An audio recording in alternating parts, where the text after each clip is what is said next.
આજના પ્રોગ્રામમાં સ્વાગત છે. ગયા વખતે આપણે 8 તારીખે વિમેન્સ ડેના દિવસે આ પ્રોગ્રામ કરવાનો હતો, પણ ત્યારે અચાનક મારા નાના બ્રધરના વાઈફ એક્સપાયર થઈ ગયા એટલે પોસ્ટપોન કરવું પડ્યું હતું.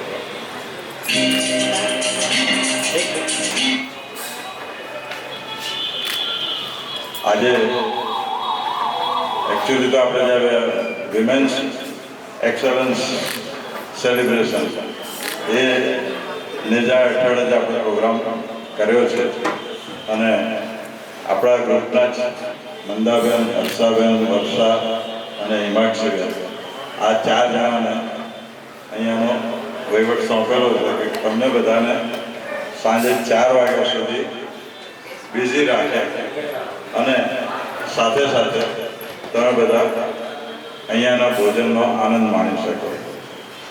ઘણા સમય પહેલાં જ્યારે મેં ડિક્લેર કર્યું હતું હું યુએસથી અહીંયા આવ્યો ત્યારે કે આપણા ગ્રુપમાં જેટલા પણ મેમ્બર્સ છે એ લોકોને આપણે એક સરસ મજાનો લંચ અથવા તો ડિનર રાખીશું. એ મુજબ આજે દરેક જેટલા મેમ્બર્સ છે એ બધાને ઇન્વાઇટ કરેલા છે. જેટલા આવશે આપણા 200 ઉપર મેમ્બર છે જે મ્યુઝિકલ લાઈફ આફ્ટર રિટાયરમેન્ટમાં જે પણ આવે એમને ફિમેલ મેમ્બર્સને એક ગીત ફ્રી આપેલું છે. બીજું ગીત ગાવું હોય તો ચાર્જ આપવાનો રહેશે અને મેલ મેમ્બર્સ માટે આપણે જાહેરાત કરી હતી કે જે ફિમેલના કપડાં પહેરીને આવે તો અમે ફ્રી ગવડાવીશું, પણ કોઈ પહેરીને આવ્યું એવું લાગતું નથી એટલે બધા મેલ મેમ્બર્સ પાસેથી પૈસા લેવાના છે. બરાબર ને? હજી કોઈને ઈચ્છા હોય અને સાથે લાયા હોય ડ્રેસ તો પહેરી લેજો.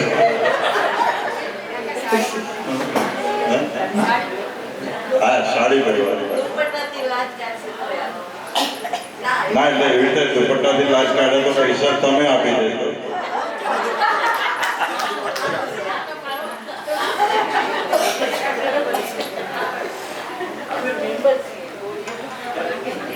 ના, મેમ્બર નહીં, સભ્ય છે, અસભ્ય નહીં. ગુજરાતીમાં કહેવાય ને કે આપણે બધા સભ્ય છે.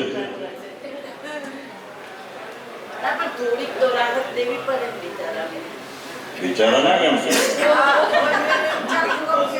બધા જ તમને લોકોને કેવી રીતે રોજ તમે જુઓ જોક્સ કેવા મૂકતા હોય છે. પત્નીથી પીડિત હોય એવા જ બધા જોક્સ આવતા હોય છે એમ ને?